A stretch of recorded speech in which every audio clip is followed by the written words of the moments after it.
بسم اللہ الرحمن الرحیم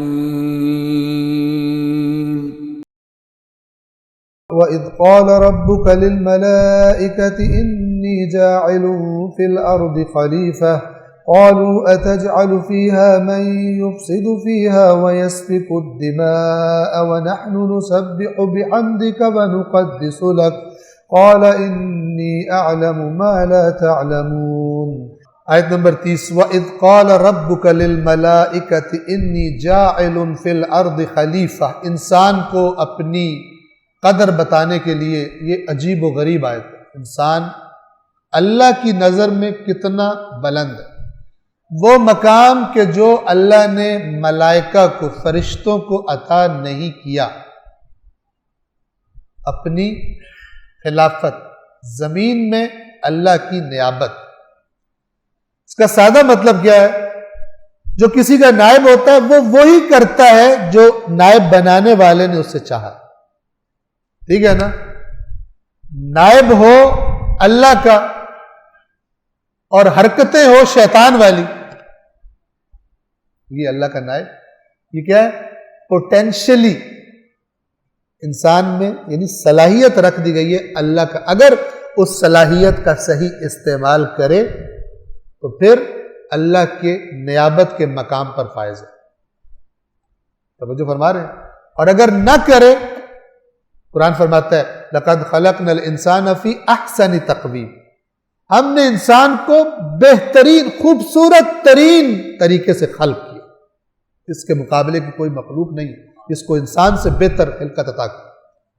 انسان کی خلقت کامل ہونے کا جب قرآن میں تذکر آتا ہے، وہاں پہ اللہ کہتا ہے، فرماتا ہے فَتَبَارَكَ اللَّهُ أَحْسَنُ الْخَالِقِينَ، اللہ بابرکت ہے جو سب سے بہترین خلق کرنے والا ہے۔ یہاں پہ بعض کو مرض بھی ہو جاتا ہے، اللہ نے خود کہا ہے احسن الخالقین۔ قرآن کے اندر مریضوں کے علاج موجود ہے۔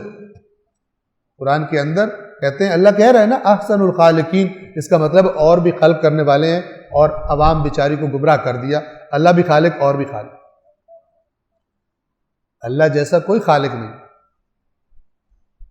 لیکن الفاظ جو ہوتے ہیں ان کے معانی کے درجات، کوئی لفظ جب اللہ کے بارے میں استعمال ہوتا ہے اس معنی میں کسی مخلوق کے بارے میں استعمال نہیں ہو سکتا۔ اللہ کریم ہے، رسول اللہ قرآن نے کہا ہے کریم ہے، لیکن برابر ہے اللہ کا؟ جو کہے برابر ہے مشرک ہے، چاہے وہ رسول اللہ کو سمجھے کہ اللہ کے ساتھ شریک ہے یعنی اللہ کے برابر، شرک ہو جائے۔ اس فارمولے کو سمجھ لو، واللہ خیر الرازقین، اللہ بہترین رزق دینے والا ہے۔ اس کے فی قلوبہم مرض، اس طرح سے کیڑا نکال کے لے آیا، پبلک کو گمراہ کر دیا۔ اللہ خود نہیں کہہ رہا اور بھی رازق، سارا سیاق و سباق کانٹیکس کچھ اور کہہ رہے۔ قافلہ آیا تھا مدینہ میں، رسول اللہ خطبہ دے رہے تھے جمعہ کا، لوگ شاپنگ کرنے کی جلدی میں کہ ہم اچھی شاپنگ کر لیں، چلے گئے۔ وَتَرَكُوكَ قَائِمًا، آپ کو چھوڑ دیتے۔ یہاں اللہ نے فرمایا اے رسول ان سے کہو، قل، ان سے کہیے، ما عند اللہ خیر، جو اللہ کے پاس ہے وہ بہت بہتر ہے جو شاپنگ کرنے دوڑ پڑے ہو تم۔ خیر من اللہو ومن التجارہ، بیہودہ حرکتوں سے اور تجارت سے وہ چیز بہت بہتر ہے جو اللہ کے پاس ہے۔ تم سمجھ رہے ہو یہ قافلے میں تمہارا رزق ہے، واللہ خیر الرازقین، رزق دینے والا تو بہترین کون ہے؟ اللہ۔ یہ قافلوں میں چیزیں بیچنے والے دکاندار یہ رازق نہیں ہیں، اگر تم انہیں سمجھ بیٹھے ہو ان سے بہت یہ تو خود محتاج ہے، یہ تو خود کہیں سے خرید کر لائے تمہیں بیچ کر چند پیسے کمائیں گے، یہ تو خود محتاج ہیں۔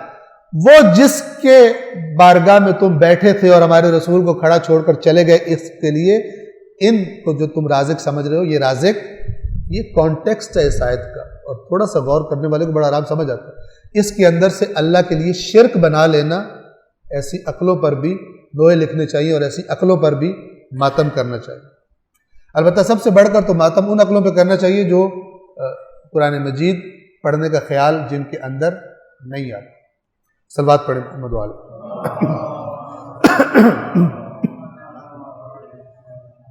اور جب آپ کے رب نے فرشتوں سے کہا میں زمین میں ایک خلیفہ، عربی کا لفظ ہے، اس کا معنی ہے نائب، اگرچہ نائب بھی عربی کا ہی لفظ ہے لیکن اردو میں یہ زیادہ استعمال ہوتا ہے، زمین میں ایک نائب بنانے والا ہوں۔ قالوا اتجعل فیہا من یفسد فیہا ویسفک الدماء، کسی ذریعے سے انسان کے بارے میں انسان کی خصوصیات کے بارے میں انفارمیشن تھی فرشتوں کے پاس، جہاں سے بھی تھی۔ بعض لوگ اس کے پیچھے زیادہ پڑ جاتے ہیں، کہاں سے پتہ چلا فرشتوں کو؟ وہ 10 قسم کی باتیں آ رہی ہیں، غرض نہیں، کہاں سے بھی تھی قرآن جو بتا رہا ہے انہوں نے یہ بات کی، اسے مطلب انہیں پتہ تھا۔ بہت سارے لوگوں کو دین کے ساتھ جو غیر ضروری چیزیں ہوتی ہیں ان کی پیچیدگیوں میں جانے کا بہت شوق ہوتا ہے، اور جو موٹی موٹی جو بنیادی باتیں ہیں دین کی ان کی غرض ہی کوئی نہیں۔ کچھ لوگ ہوتے ہیں، وہ کچھ پرانی خواتین منگل کے دن اگر بیٹا ناخن کاٹ رہا ہے اس کو آگ لگ جائے گی، پورا گھر سر پہ اٹھا لے گی، تمہارا دماغ خراب ہے، منگل کے دن ناخن کاٹ رہے ہو، اور وہ بچہ نماز ہی نہیں پڑھتا، اماں کو پرواہ کرو۔